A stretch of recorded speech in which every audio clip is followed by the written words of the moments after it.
여러분 안녕하세요. 이제 3주째 강의가 시작되었습니다. 첫 번째 주에는 우리가 탐식에 대해서 이야기했고 두 번째 주에는 우리가 시기에 대해서 이야기를 했습니다. 이번에는 나태에 대한 죄에 대해서 한번 이야기해 보려고 하는데요. 나태라는 말을 우리가 다른 말로 해서는 또 게으름이라고 표현할 수도 있겠죠.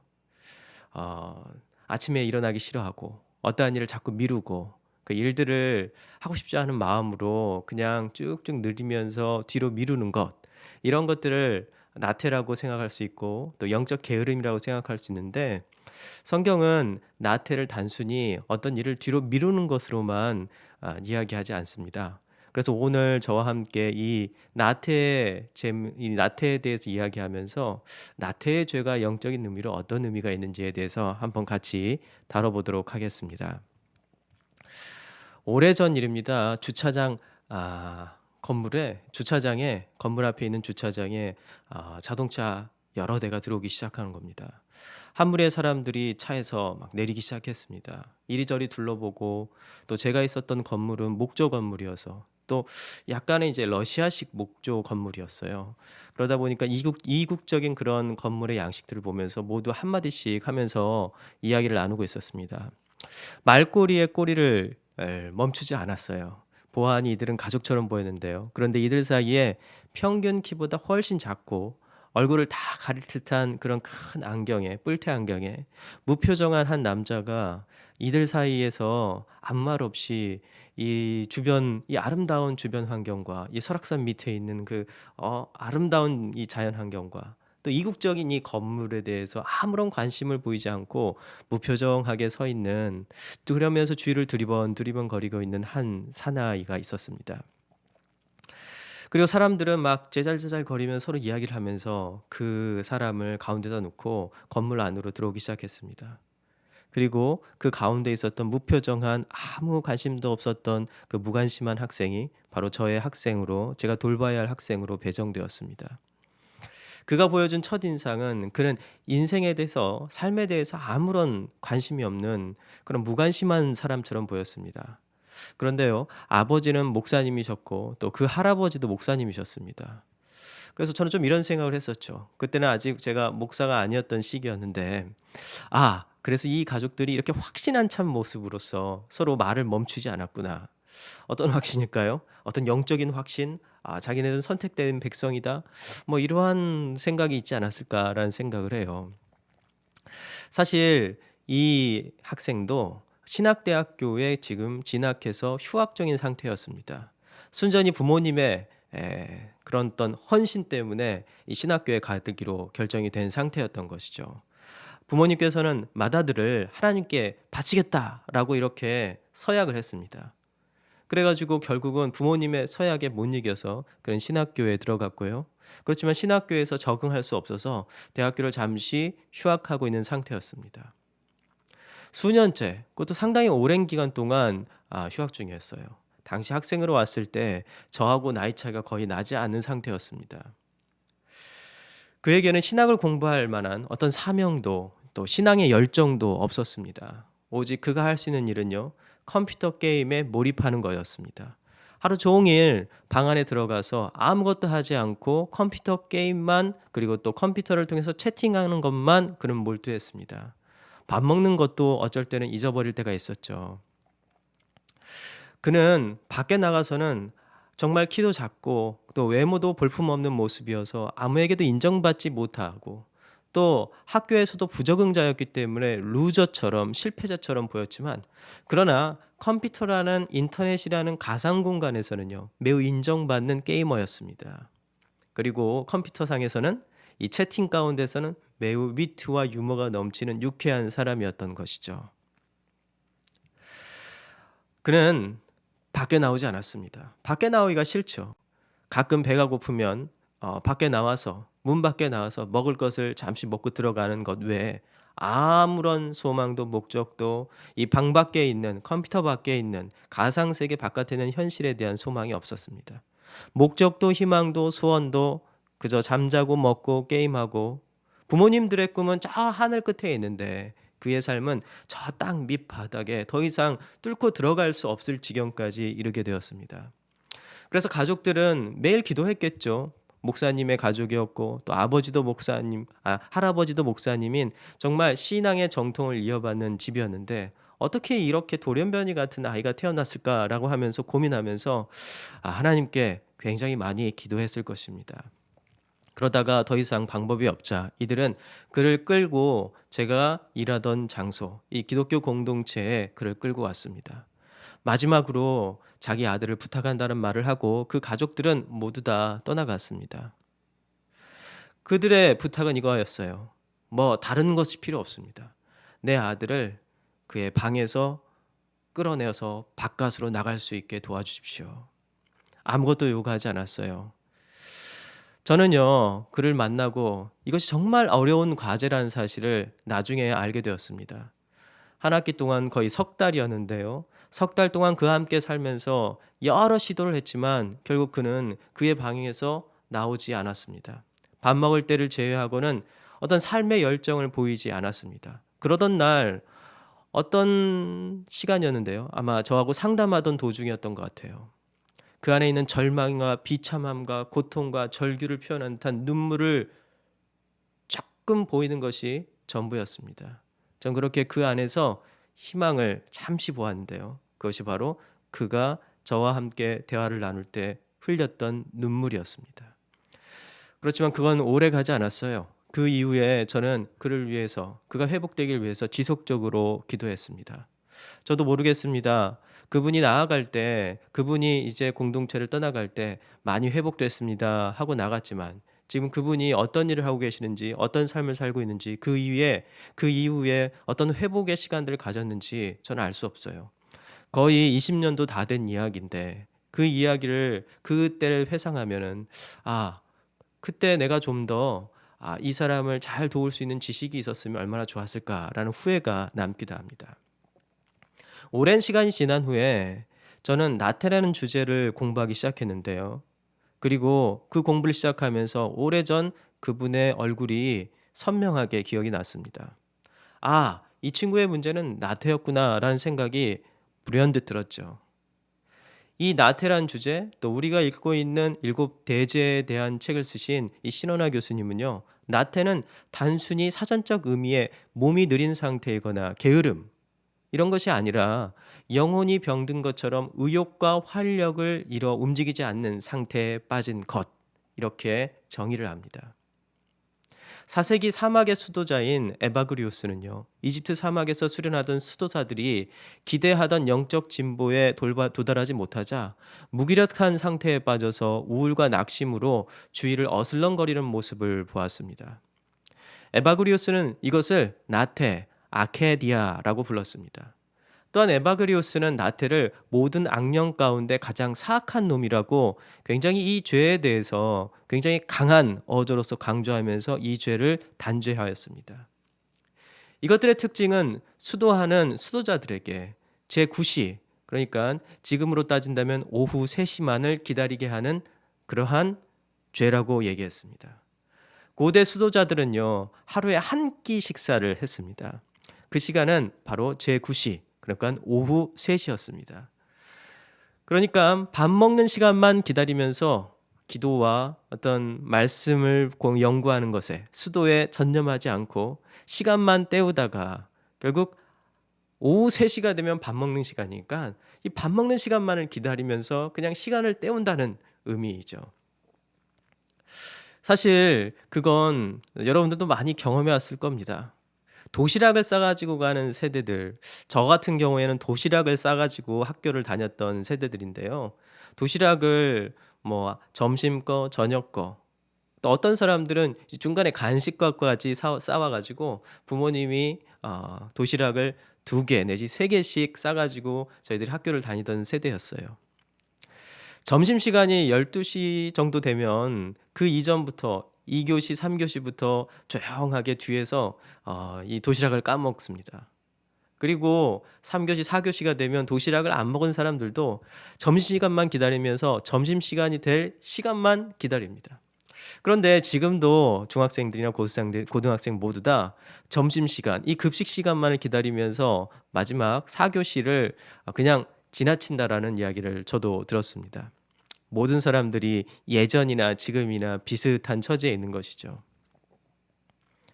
간혹 기대하던 일이나 사람들에게 크게 실망하고 더 이상 기대감이 없음에도 그 자리를 떠날 수 없어 어쩔 수 없이 남아 있어야 할 경우가 있습니다. 이런 경우 많은 사람들은 그냥 시간을 때우다가 밥 먹을 시간만 기다린다. 그냥 시간을 때우다가 밥 먹을 시간만을 기다린다라고 말합니다. 한국의 많은 젊은 남자들은요, 군대 말년에 이런 경험을 종종 하게 됩니다. 또한 에바그리우스는요, 나태는 형제들 사이에서 사랑이 사라졌고 자기를 위로할 사람이 없다는 생각을 하게 한다라고 말합니다. 이에 더해서 현실에 대한 만족과 열정이 사라지고 그 자리를 벗어나야만 삶의 소명을 찾을 수 있다는 생각을 만들게 한다는 것이죠. 많은 사람들이 교회를 다니다가 교회 안에서 사랑이 식었어 라는 말을 많이 하는데요. 그 탓을 바깥으로 돌리죠. 사람들이 나에게 관심을 가져주지 않고, 그리고 사람들이 나를 사랑하지 않는 것 같아 라고 생각하면서, 사랑이 식었다라고 하면서 하나님이 여기를 떠났어 라고 하면서 교회를 옮길 때가 있습니다. 그런데 한번 잘 생각해 보세요. 정말 사람들이 나에게 대한 사랑이 식었고 하나님께서 여기를 떠나셨다라고 얘기할 수 있는 건지, 아니면은 내가 이 사람들에 대한 관심을 접고 무관심해지고 내가 그 사람들을 사랑하지 않는 나태의 상태에 들어갔기 때문에 그걸 느끼고 있는지요. 한마디로 어, 한마디로 악령은 수도자의 독방을 떠나 이른바 경기장에서 달아나게 하기 위한 온갖 수단을 동원한다. 에바그리오스는 이렇게 얘기했습니다. 에바그리오스 다시 한번 읽어볼게요. 에바그리오스는요, 한마디로 악령은 수도자들이 독방을 떠나 이른바 경기장에서 달아나게 하기 위한 온갖 수단을 동원한다라는 거죠. 그의 진단은 한 가지 원리가 있습니다. 그것은 자신과 타인 사이의 사랑이 더 이상 작동하지 않는다라고 믿게 만든다는 것입니다. 이에 대해서 이 신원아 교수는요, 나태의 원인을 정확히 사랑하지 않는 죄라고 규정합니다. 그래서 이렇게 이야기합니다. 나태가 도덕적, 종교적으로 문제가 되는 것은 단지 몸이 굼뜨기 때문이 아니라 그 누구에 대해서도 관심을 가지지 않고 사랑하지 않기 때문이다. 즉 나태란 하나님께 드려야 할 예배와 섬김, 사랑을 충분히 드리지 않는 것을 말한다. 신원아의 나태, 이 신원아 교수는 이 책에서요, 나태를 4가지 특징으로 규정을 하는데요. 첫 번째는 우울함, 그리고 지루함, 그리고 미루기, 그리고 자기 연민입니다. 그리고 이 책과 동시에 또 하나의 책이 있는데요. 이 회얼리라는 사람이 쓴 이 7대제에 대한 책에서는요, 현대적인 이 나태가 현대적 원인에 있어서 그 현대적인 그런 풍요 때문에 일어난다라고 이야기합니다. 저는 이 4가지 특징들이 현대적 풍요에 기반하고 있다는 사실, 이 회얼리의 평가가 굉장히 중요하다라고 생각합니다. 그리고 이것은 4세기 수도자였던 에바그리우스도 그렇게 생각했습니다. 오래전부터 우리의 신앙의 선배들은 바로 나태가 낳는 이 4가지 특징, 우울함, 지루함, 미루기, 자기 연민이 결국은 이 풍요라는 것 때문에 일어난다라고 생각하고 있었다라고 볼 수 있겠죠. 그래서 에바그리우스는 이렇게 얘기했습니다. 심령이 가난한 자를 기독교인의 가장 첫 번째 특징으로 말씀하신 그 예수님의 그 말씀이 굉장히 중요하다라는 것입니다. 그러면 나태의 이 4가지 특징 중에서 첫 번째 특징에 대해서 한번 생각해 보겠습니다. 첫 번째 특징은요, 우울함입니다. 우울함. 에바그리우스와 카시아누스는요, 이 카시아누스는 에바그리우스 이후에 사막의 수도자로서 이 수도원을 관장하던 이 수도 원장이었습니다. 이 에바그리우스와 카시아누스는 나태와 우울을 나란히 배치했습니다. 나태와 우울이 비슷하다는 것이죠. 카시아누스는 우울의 원인을 3가지로 분석을 했는데요. 첫 번째는 분노를 해결하지 못하면 우울증이 된다는 것입니다. 이 분노와 우울증이 서로 연관되어 있다는 것이요. 둘째는 좌절입니다. 여기서 이 분노와 우울이 연관되어 있는데 뭔가 내가 불만이 생기면 분노가 생기죠. 그런데 이 분노를 내가 해결하지 못할 때 이 2가지로 나타나는데요. 첫 번째는 우울한 감정이고, 내가 이걸 우울한 이 감정이 더 계속된다면요, 어떻게 되면 더 이상 아무런 희망도 없겠구나라고 생각하면서 좌절에 이르게 된다는 것이에요. 이 3번째는요, 이유 없는 우울입니다. 앞에 우울은 어떠한 문제에 대해서 내가 화가 나고 분노가 생겨 가지고 생기는 우울인데 결국 두 번째 좌절을 하게 되면요. 그다음에 우울은 어떻게 되죠? 아무런 이유 없이 어떠한 분노도 없이 병이 되듯이 그 하나의 습관이 되듯이 우울은 우리의 습관으로 자리 잡게 된다는 것입니다. 그래서 아무런 이유 없이 바로 분노와 좌절도 없이 우울로 넘어가게 되는 것이죠. 그리고 이 우울함은 무엇로 연계된다고요? 나태로 연관된다라고 생각했습니다. 이런 분석은 매우 타당하죠. 더 이상 아무런 희망이 없는 절망의 상태에 이르게 됐을 때 우리의 선택은 둘 중에 하나일 수밖에 없기 때문입니다. 여러분도 잘 아는 덴마크의 목사이자 철학자인 키에르케고르. 이 키에르케고르 목사님은요, 죽음에 이르는 병이라는 책으로 굉장히 유명합니다. 그는 절망은 영적인 기회이거나 영원한 죽음이라고 표현을 했습니다. 이 죽음에 이르는 병이란 책에는요, 영적인 회심 혹은 구원이란 절망이자 타자의 도움을 요청하는 것이라고 얘기합니다. 절망하는 것에 끝나는 것이 아니라 절망하여서 타자의 도움, 그러니까 나 바깥에 있는 어떤 존재에게 도움을 요청하는 것이라고 얘기했어요. 그러나 죽음이란 절망하여 절망하는 것이라고 이야기합니다. 이것은 달리 말해 나태를 의미합니다. 구원이라는 건 절망의 단계가 필요합니다. 어떤 면에서 기독교인들은 우울과 절망의 단계를 거쳐야만이 소망과 희망의 단계로 나아갈 수 있어요. 그런데 절망과 우울과 절망의 단계에서 다시 절망하게 되면 이건 죽음이라고 얘기해요. 영원한 죽음이죠. 그러나 우울과 절망을 통해서 하나님의 도움을 요청하는, 나 바깥에 있는 어떤 존재, 하나님에 대한 도움을 요청하는 순간 그것은 은혜로서 구원받는 단계에 이른다는 것입니다. 그리고 절망하면 그건 죽어있는 단계, 영적으로 죽어있는 단계, 그것을 말해서 나태라고도 표현할 수 있습니다. 그러기에 나태란 절망하여 절망하는 죽음의 상태를 의미합니다. 이것을 볼 때 우울은 단순한 위기로만 볼 수 없는 것입니다. 하지만 위기의 반대는 기회라는 이유로 우리가 이미 지나온 길을 다시 되짚어 돌아가는 것은 어리석은 일이죠. 우리는 이미 구원의 다리를 건넜고 우리는 미래에 대한 소망을 가지고 있습니다. 그래서 믿는 사람들은 이 우울과 절망을 내버려둬서 그냥 나태의 단계까지 내려가는 것은 그것을 죄입니다. 왜요? 이미 우리는 우울과 절망의 단계를 넘어서 하나님으로부터 구원을 요청하여서 생명을 얻은 사람인데 다시 과거의 구습으로 돌아가서 우울과 절망에 이르러서 다시 절망하겠다라고 한다면 이것이 바로 죄인 거죠. 하나님이 이미 우리를 구원하시고 우리를 생명으로 이끄셨는데 다시 죽음의 무덤 속으로 기어 들어가겠다라는 그런 생각은 그것을 바로 우리가 하나님을 거부하는 죄인 겁니다. 나태의 두 번째 특징은 지루함입니다. 아퀴나스는 지루함이 우울과 같이 나태의 감정들 중 하나라고 말합니다.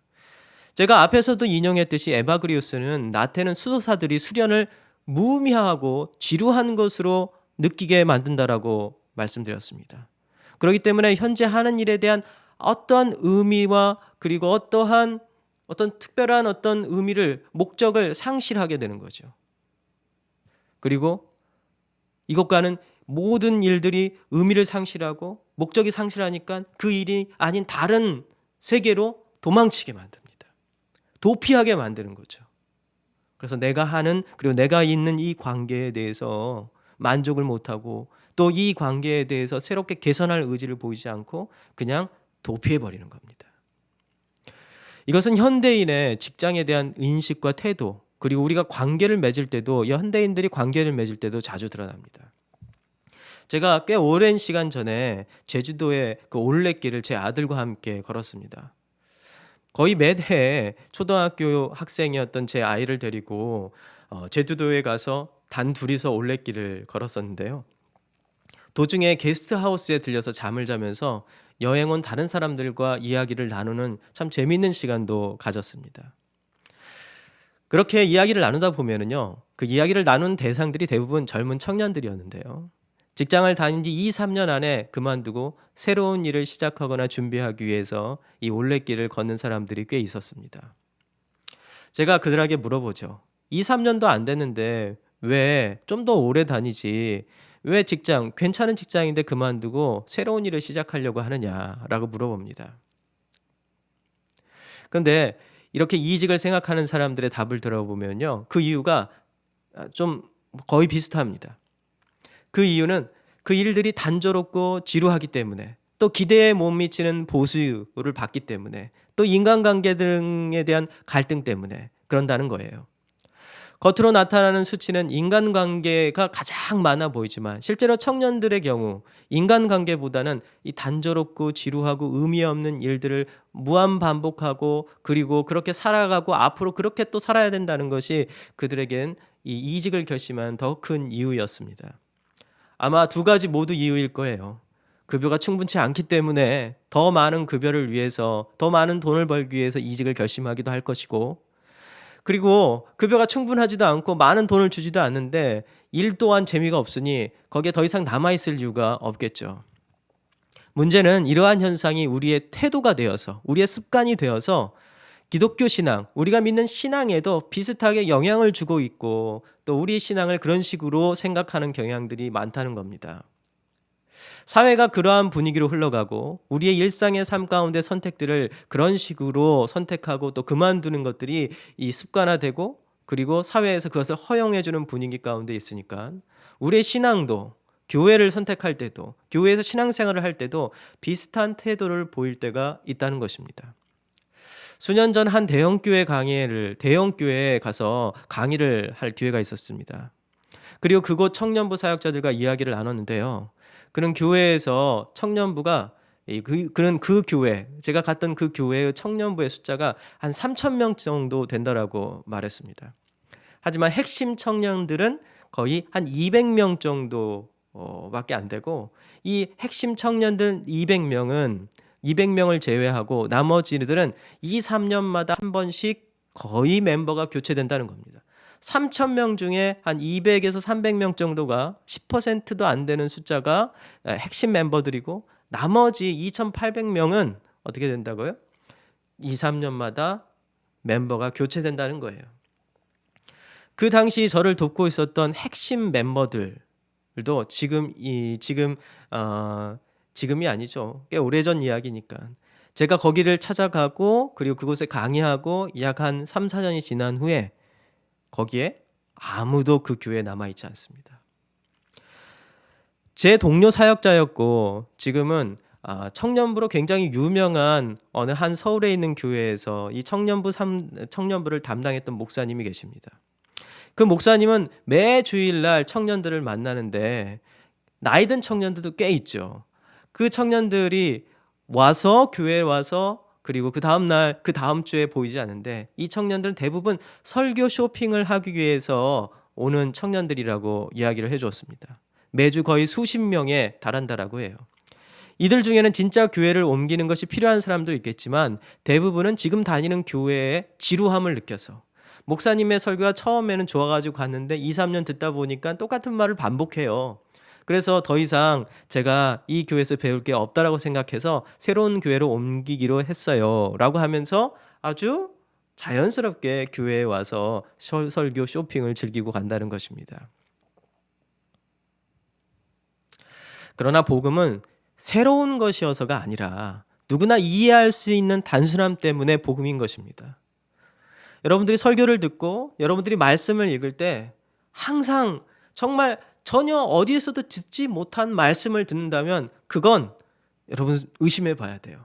혹시 이단사설, 잘못된 이야기가 아닌지를 알아봐야 돼요. 그런데 매주 거의 비슷한 메시지를 듣고 있는데 지루하다. 그러면 목사님이 좀 더 노력을 하셔야겠죠. 그러나 핵심 메시지가 동일하다. 그런다면 여러분 안전하셔도 됩니다. 조금 지루해도 안전하다는 생각을 가지셔도 돼요. 복음은 단순합니다. 이 단순함의 특징은요. 지루함의 시기를 꼭 지나야 삶의 꽃이 피고 열매를 맺게 된다는 것입니다. 인내가 필요하다는 거예요. 그래서 로마서 5장 4절에는 이렇게 이야기합니다. 인내는 연단은 소망을 이루는 줄 알미라. 그런데 연단이란 뜻이 무슨 뜻이죠? 영어로는요, proved character라고 이렇게 써져 있습니다. 한국말로 직역을 하면 증명된 인격, 증명되어진 인격이라는 뜻이겠죠. 인내는 우리의 인격을 증명할 수 있게 만듭니다. 이게 바로 연단입니다. 그리고 이 연단은 우리에게 소망을 주고요. 우리의 소망을 성취합니다. 단순한 복음의 말씀이지만 이 말씀에 우리가 인내함으로 지루함의 시간을 거쳐서 그것을 연단하고 우리에게 proved character, 증명되어진 인격으로 우리 몸 가운데 체화시킨다면 그 몸 가운데 체화된 그 바로 단순한 복음이 simple gospel, pure gospel, mere gospel, 아주 단순한 복음이 우리에게 소망을 보여주기 시작합니다. 새로운 지식을 찾는 것이 우리에게 소망을, 그리고 우리의 삶의 이유와 목표와 기독교인들의 나가야 할 방향을 보여주는 것이 아닙니다. 기독교가 유일한 소망이고 그리고 빛이고 그리고 소금이라는 사실을 보여주는 게 아니라는 것입니다. 이어서 나태의 세 번째 특징을 알아보겠습니다. 나태의 세 번째 특징은 미루기입니다. 미루기요. 이것은 일과를 나중으로 미루고 다음에 하자 하는 습관을 말하는 것이기도 하지만 이것이 나태의 죄의 특징, 이 나태라는 것이 죄다라고 이야기할 수 있는 이 핵심적인 특징적인 이유인 것은 하나님의 계명을 지키는 것을 미루는 것만이 아니라 내가 이 하나님 말씀을 지키기 위해서 말씀을 듣고 이것을 그래 나중에 한번 하지, 지금 상황은 안 좋으니까 나중에 지키지라고 하면서 그것만 미루는 것이 아니라는 거예요. 그것이 아니라 자신의 죄를 회개하는 것조차도 미루기 때문에 이것이 심각한 죄라고 이야기합니다. 나태의 세 번째 특징, 미루기예요. 그냥 일을 미루는 게 아니에요. 일을 미루는 건 그 다음 날에도 할 수 있고 그 다음 주에도 할 수 있어요. 그러나 하나님의 말씀을 듣고 실천하는 것을 미루는 것, 더하여서 더 핵심적이고 더 심각한 것은 내가 지은 죄를 회개하는 것을 다음 날로 미루는 것. 이것이 정말 심각한 죄인 이유입니다. 단테는요, 신곡 연옥편에서 나태한 자들은 늘 선한 의도를 가지고 있다라고 얘기합니다. 늘 선한 의도를 가지고 있는데 한 번도 제대로 실행하지 못한 채 그의 삶을 마무리한다라고 얘기합니다. 항상 선한 의도를 가지고 있지만 한 번도 제대로 그 선한 의도를 자기 삶에서 실행해 보지 못한 채 그렇게 생을 마무리하는 죄, 그것이 바로 나태입니다. 신명기 23장 20절에는요 서원에 대해서 이야기합니다. 서원하지 말라는 것이죠. 이 서원이란 꼭 어떤 특별한 일을 하겠다는 것만이 아니라 믿는 자들이 하나님의 계명에 따라 살겠다라고 맹세하는 것도 의미합니다. 그러면 서원은 나쁜 걸까요? 나쁜 게 아니죠. 하나님의 말씀을 뜻대로 살기 위해서 서원하는 것은, 그 말씀을 지키겠다고 순종하겠다라고 내가 서원하는 것은 하나님께서는 권장하십니다. 그런데 어떤 자신의 잘못을 가리기 위해서 자기의 잘못을 드러내는 것을 미루고 그것을 나중으로 이렇게 변명하기 위해서 서원하는 것은 철저하게 금지하시죠. 그런 의미에서 우리가 하나님께 마땅히 해야 할 모든 것을 하는 것, 이런 의미에서 서원은 하나님께서는 매우 존중하시고 좋아하신다는 겁니다. 이에 대한 말씀은요, 이 신명기 23장 21절에 이렇게 얘기합니다. 당신들의 하나님께 맹세하여 서원한 것은 미루지 말고 지켜야 합니다. 주 당신들의 하나님은 반드시 그것을 당신들에게 요구하실 것입니다. 그러니 미루는 것은 당신들에게 죄가 됩니다. 제가 세 번역으로 읽어드렸습니다. 미루는 것이 죄라는 것입니다. 나태의 네 번째 특징은요, 자기 연민입니다. 웨얼리는 이것을 과도하게 자기에게만 집중하게 만드는 극단적 개인주의가 문제라고 얘기합니다. 다른 사람들이나 대상들에게 돌려야 할 관심을 자신에게 과도하게 집중시키는 죄가 바로 이 나태의 죄라는 것이죠. 개인주의를 나태의 가장 큰 현대적인 특징이고요. 그리고 이러한 나태를 가능하게 하는 것은 현대의 가장 큰 원인인 바로 풍요라고 이야기할 수 있습니다. 이 풍요가 현대인에게 나태를 부추기고 증폭시키고 있다는 지적, 저는 전적으로 동의합니다. 나태의 특징인 우울, 지루함, 미루기, 개인주의, 이 자기연민은요, 이 풍요 속에서 열매를 맺고, 그리고 그것이 또아리 트는 그런 특징을 가지고 있습니다. 실제로 우울증은요, 선진국형 질병이고, 지루함은 기본적인 어떤 필요가 다 채워졌을 때 느끼는 감정이고요. 선택의 풍요가 주어지는 이 선택 또한 이 풍요가 주어지는 세상에서만 가능한 그러한 것입니다. 그러니까 미루기도 그러겠죠. 개인주의와 자기개발, 이것도 비슷한 겁니다. 재미있게도 4세기 에바그리우스는요, 이러한 대제들에 대한 처방으로 빵과 물의 양을 줄여야 된다라고 이 수도자들에게 주문하였습니다. 그는 이렇게 얘기했는데요. 포마는 다양한 음식을 갈망하는데 허기는 빵만으로 채우는 것을 복되게 여긴다라고 말합니다. 이런 그의 처방을 볼 때 풍요로 상징되는 21세기의 한국은 나태와 같은 대제들이 자랄 수 있는 매우 좋은 토양을 제공하고 있습니다. 그러면 우리가 자발적인 가난을 선택하고 풍요보다는 빈곤에 더 큰 가치를 두면서 자연스럽게 이렇게 가치를 두면 자연스럽게 이 나태의 질병은 사라질 것인가? 이렇게 질문할 수 있겠죠? 이에 대해서 저는 부정적이라고 생각해요. 이건 부정적이다. 풍요가 나태를 부추기는 원인이 될 수 있지만 유일한 원인은 아닙니다. 또 풍요 자체가 죄 또한 아니에요. 적어도 이것이 나태를 외적으로 완화시키는 역할을 할지는 모르겠지만 이것은 근본적으로 영적인 문제예요. 빈곤, 그리고 어떤 부족함, 이러한 감정, 이러한 어떤 욕구, 이런 것들은요, 우리 어떤 먹을 것을, 실제 물리적인 먹을 것을 줄임으로써도 우리가 이러한 어떤 나태의 죄들을 어느 정도 감소시킬 수 있겠지만 이건 근본적인 해결책이 되지 못해요. 이것은 영적인 문제이고 인간의 원죄와 맞닿아 있기 때문입니다. 그냥 단지 배고프다라고 배고프게 만들면 해결되고 금식하면 해결되는 문제가 결코 아닙니다. 우리 기독교인들은 나태란 치명적인 영적인 죄로부터 이미 떠나온 자들입니다. 그러나 여전히 과거의 습성에 길들여져서 과거를 회귀하려는 그런 성향을 가지고 있기도 합니다.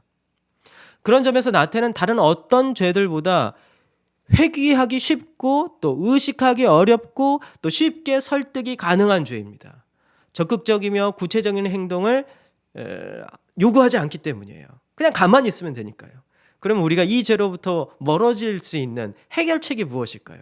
단지 굶으면 될까요? 제가 이거에 대해서는 부정적이라고 말씀드렸죠. 그 해결책에 대해서 한번 알아보도록 하겠습니다. 이 나태의 문제를 해결하기 위한 여러 가지 방법들이 있을 수 있어요. 첫째는요, 목적의식과 소명을 회복하는 것입니다. 가치 있는 일에 부름받았다는 이 소명의식은요, 삶을 이끌어가는 최고의 힘이 될 수 있습니다. 두 번째는요, 하나님께서 개인에게 삶의 구체적인 목적과 방법을 주셨다는 점을 의식하는 겁니다. 그러므로 우리 각각의 사람들은 하나님께서 가치 있는 삶을 살도록 허락하셨다는 것이죠. 이 세 번째로는요, 나태를 이길 수 있는 긍정적인 덕목들인 분별, 자기절제, 순종을 실천하는 것입니다. 네 번째로는요, 종말론적, 예수님께서 우리를 위해 다시 오시고 우리의 육체가 새롭게 변화된 부활을 경험할 수 있게 할 것이다 라는 이 종말론적인 소망을 가지고 살아가는 것입니다. 마지막으로는 적극적으로 사랑의 계명을 실천하는 것입니다. 위에 여러 가지 이 방법들은 구체적이며 우리의 의식의 차원에서 노력할 수 있는 것입니다. 그런데요, 이 마지막에 있는 이 사랑의 계명을 실천한다는 것은요, 이 사랑이라는 것은 나태의 죄의 본질적이며 의식적인 차원을 넘어서는 어떤 요소를 가지고 있습니다. 나태의 죄가 뭐라고 했죠? 사랑하지 않는 죄라고 말씀드렸잖아요. 근데 사랑하지 않는 죄에 빠진 사람에게 사랑을 실천해라 라고 이야기하면 사랑을 실천할 수 있겠습니까? 에바그리오스는 수도자들을 위해서 썼던 책이었던 이 프라티코스에서 나태에 대한 세 가지 치료책들을 제시합니다. 눈물과 독방 안에서 나태에 항구하게 맞서는 것, 이 고독 가운데서 이 나태와 맞서는 것이죠. 세 번째로는 죽음이 임박했음을 인식하는 것. 이렇게 얘기합니다. 이것들 중에 첫 번째 치료책인 눈물은요, 영혼을 위로하고 위로받게 한다라고 말합니다. 바로 하나님의 사랑 안에 거하는 것이며 하나님의 사랑으로 이웃을 위로하는 것이다 라는 것을 의미해요.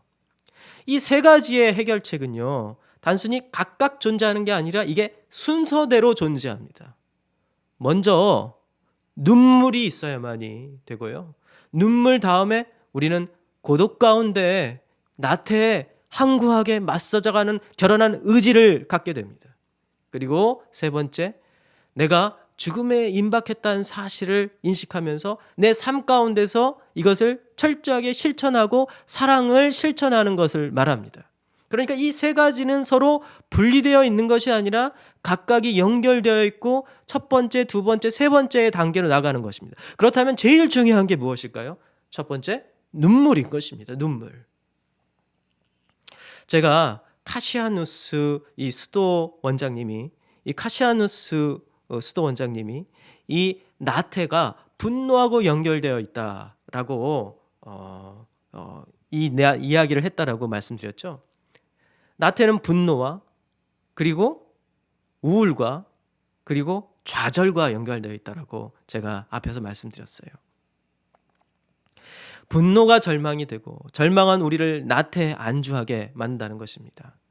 그러기에 눈물의 위로가 없다면 우리 안에 얼어붙은 심장은 다시 작동할 수 없습니다. 제가 이미 말씀드렸잖아요. 앞에서 말씀드린 것처럼 분노해서 누군가에게 절망하게 되고 또 절망은 우울을 만들고 그 우울이 하나의 어떤 습관이 형성되면 이제는 아무 이유 없이 그냥 우울에 빠지게 되고 그것이 바로 나태의 죄다라고 이 사막의 수도자들이 오랫동안 하나님 앞에서 사람들과 함께 고민하면서 자신의 죄와 내면을 바라봤을 때 만들었던 이 결론적인 이 현상들과 이 단계들, 저는 이 사막의 지혜, 사막의 수도자들의 지혜가 현재 우리 기독교인들한테 얼마나 큰 지혜를 주고 있는지를 저는 확신합니다. 그래서 눈물이 중요하죠. 아무 이유 없이 우울과 그리고 아무 이유 없이 나태의 죄에 빠져 있는, 나태 가운데 있는 사람들을 다시 이 돌처럼 딱딱하게 굳어져 버려 있는 그의 그의 어떤 사랑의 감정을 불러일으키려면 그 안에 눈물 한 방울이 떨어뜨려져야 된다는 것입니다. 결국 이 말은요, 하나님에 대한 사랑의 마음이 회복되어질 때야 비로소 나태라는 긴 잠에서 깨어나 이웃을 향한 참된 사랑의 행위자로 우리가 거듭날 수 있다는 것입니다. 누가복음 20장에는 마태복음 5장의 산상수훈과 짝이 되는 말씀들이 나옵니다. 여기에는 두 종류의 우는 자들이 나오는데요. 22절을 읽어보면 지금 줄인 자는 복이 있나니 너희가 배부름을 얻을 것이요 지금 우는 자는 복이 있나니 너희가 웃을 것이며, 또 25절에는 화 있을 자 너희 지금 배부른 자여 너희는 줄이로다. 화 있을진저 너희 지금 웃는 자여 너희가 애통하며 울리로다 라고 얘기합니다. 첫째는 울다가 웃는 자들이고요, 둘째는 웃다가 우는 자들입니다. 예수님은 전자는 참 선지자의 길이었고 후자는요 거짓 선지자의 길이었다라고 얘기합니다. 울다가 웃는 자는 참 선지자였고 그리고 웃다가 우는 자는 거짓 선지자였다는 것이에요. 성경을 보면 거짓 선지자들은 풍요를 찬양하고 이것을 즐기라고 말합니다. 결코 심판은 없다라고 얘기합니다. 그러나 참 선지자들은 눈물을 흘리며, 눈물의 선지자 에레미야처럼 눈물을 뿌리면서 시대를 경고하고 하나님께 돌아오라라고 이야기하고 고아와 과부를 돌봐야 된다라고, 그들을 사랑해야 된다라고 외쳤습니다. 거짓 선지자는 물질의 풍요는 보지만 영혼의 빈곤은 알지 못했어요. 그러나 참 선지자는 영혼의 빈곤 때문에 눈물을 흘리는 자들이었습니다. 두 눈물 중에 하나는 풍요의 대가이고 하나는 빈곤의 결과입니다. 두 웃음 중에 하나는 풍요의 결과이고 하나는 눈물의 대가입니다. 예수님은 풍요로 웃는 얼굴 속에서 이웃에 대해서는 눈물이 마른 꽉 말라버리고 아무런 감정도 느끼지 않는 나태의 죄에 빠져있는 사람들의 모습을 보셨습니다. 이들이 울 때는 단 한순간밖에 없었어요. 단 한 가지 이유밖에 없었어요. 자기만을 위한, 자기 연민적인 눈물, 이기적인 눈물, 자기 피해 때문에 겪는 눈물밖에 없었습니다. 또한 예수님은 빈곤 속에서도 이웃을 위해 우는 자들을 보았습니다. 이들의 눈물은 기쁨의 열매를 맺는다라고 말합니다. 아이러니죠. 역설입니다. 풍요는 눈물로 이어지고 빈곤은 웃음으로 바뀌는 거예요. 전 풍요로 웃고 있는 이 시대에 하나님의 말씀에 나태하지 않으려면 풍요로운 커튼 뒤에 숨어있는 여전히 빈곤으로 절망하는 이웃들을 찾아서 이들과 함께 눈물을 흘리지 않으면 안 된다고 생각합니다. 풍요의 커튼 뒤에서 영적으로 빈곤함에 쩔어 있는 꽝꽝 말라 있는 사람들을 찾아가야 됩니다. 으리으리한 집과 좋은 차를 타고 그리고 엄청나게 비싼 옷을 입고 자랑하지만 그 속에는 영적으로 깡 말라버리고 그리고 영적으로 정말 빈곤에 처해 있는 가난한 자들, 그들에게 나아가서 복음을 전해야 되고 그들에게 사랑을 보여줘야 됩니다. 또한 풍요의 커튼 뒤에 숨겨져서 더 이상 아무런 관심도 받지 못하면서 진짜 영적으로나 육적으로 정말 가난에 처해 있는, 빈곤에 처해 있는 사람들을 우리 교회는 또 찾아가야 됩니다. 그들과 함께 울어줘야 되죠. 이 코로나 시기에 얼마나 많은 곳에 이 현대의 풍요의 커튼에 가려져서 정말 절대 빈곤에 처해 있는 사람들이 우리 주변에 얼마나 많을까요? 우리의 양심이 정말 살아있는 걸까요?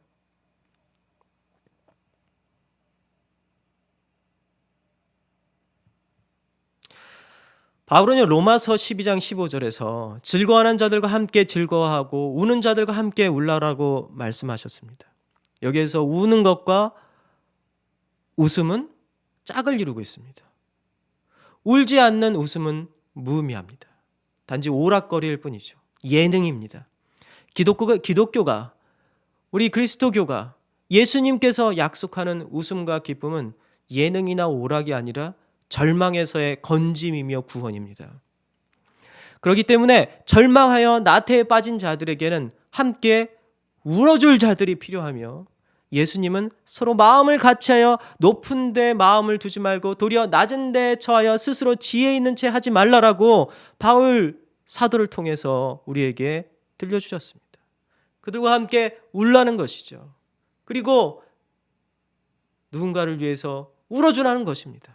이것은 바울이 우리에게 명령한 것이기도 합니다. 그러기에 우리는 절망에서 소망의 자리로 옮겨졌습니다. 나태의 반대말은요, 부지런함이 아니에요. 또 근면함도 아닙니다. 나태의 반대말은 소망입니다. 누군가 나를 위해서 울어줄 때, 그리고 누군가 울어준 그 눈물이 내 가슴을 적실 때, 누군가를 위해서 울어줄 때, 그리고 나의 눈물이 그의 가슴을 적실 때, 나태로 단단해지고 굳어진 마음이 펴지고 다시금 소망을 얻어 하나님 앞에 고독 가운데 하나님 앞에 이 나태와 정면으로 대항하여서 싸울 수 있고, 그리고 자신이 인생이 길지 않구나, 결국 죽음이 앞에 있구나, 하나님께서 나의 죽음 뒤에 심판이 있구나, 그리고 이 심판에 예수 그리스도께서는 우리를 위하여 놀라운 잔치를 마련하고 계시는구나 라는 걸 알고 이 세상 가운데 우리가 더 이상 나태하지 않고 사랑하지 않는 죄에 빠지지 않고 우리가 누군가를 적극적으로 사랑하고 또 그 사랑을 위해서 무엇인가 대가를 치를 수 있는 힘이 생기는 것입니다. 광교산울교회에 있는 많은 성도 여러분, 여러분들은 누군가를 위해 울어주고 있습니까? 그리고 여러분들을 위해 누군가가 울어주고 있습니까? 우리는 함께 울어주고 또 함께 우는, 그래서 누군가의 가슴에 눈물을 적셔서 사랑의 씨앗을 심고 그리고 그의 가슴이 확 열어져서 소망을 가지고 나태로부터 회복되어져서 적극적으로 사랑할 수 있는 사람이 될 수 있기를, 또 그런 사람을 만들어내기를 간절히 원합니다. 같이 기도합시다. 하나님, 오늘 나태에 대해서 함께 이야기했습니다. 우리 광교 산울교회는 서로를 위해서 울어주고 또 누군가 나를 위해서 울어주는 이러한 사랑의 어떤 역사가 이곳에 임할 수 있도록 주님 인도하시고 돌봐 주시옵소서. 예수님의 이름으로 기도합니다. 아멘.